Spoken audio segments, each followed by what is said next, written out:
Greetings in Christ. I am Reverend James DeBoer, and I serve with the Social Justice and Witness Task Force of the New Jersey Association United Church of Christ.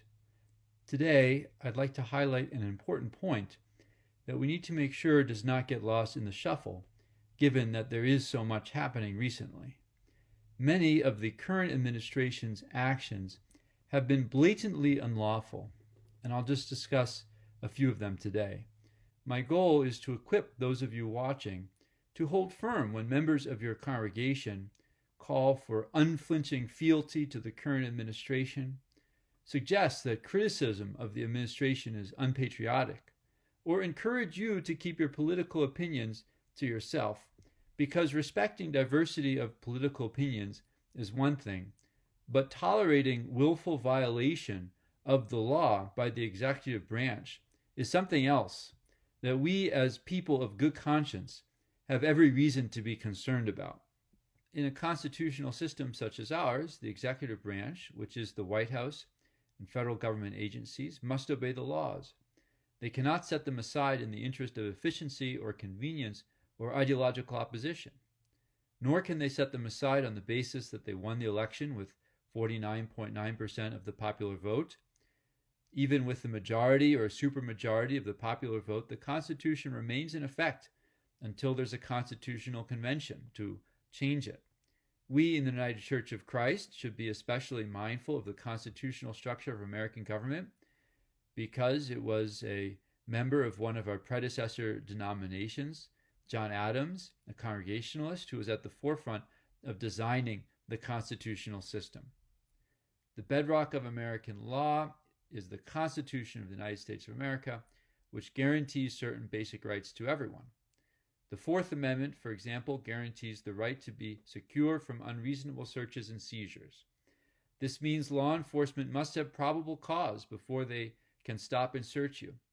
In the case of immigration enforcement, for example, immigration authorities must have more of a basis than the person's skin color to stop a vehicle and ask for papers. If they do stop a vehicle and ask for papers based only on skin color, and the people inside refuse to open the door, it is an illegal transgression of the Fourth Amendment for that officer to break the window in order to arrest the vehicle's occupants.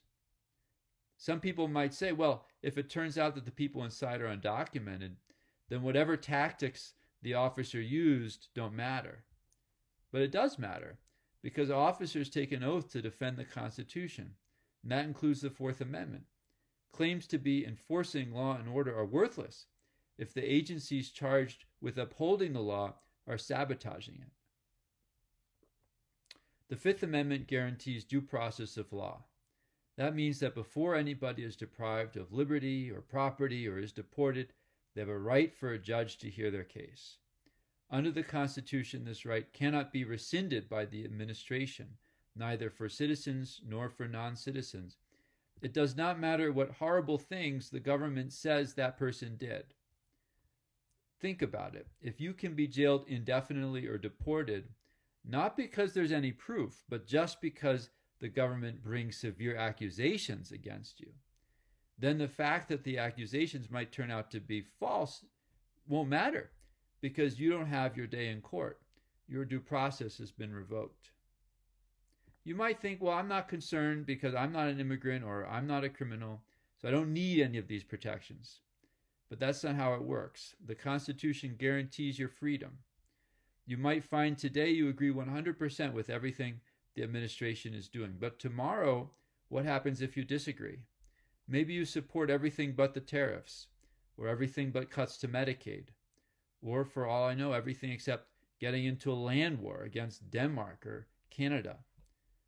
The protections of the Fourth and Fifth Amendment, together with the First Amendment, which is the right of free speech, are all that comes between you and the government arresting you, charging you falsely, maybe deporting you, all because you don't toe the party line 100%.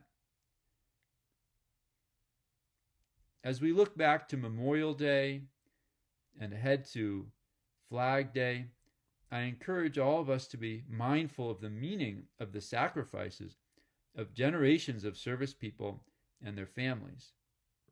We honor that they fought for our freedom, And the Constitution is the cornerstone of that freedom.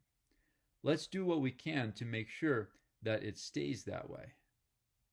Thank you for listening, and blessings in Christ.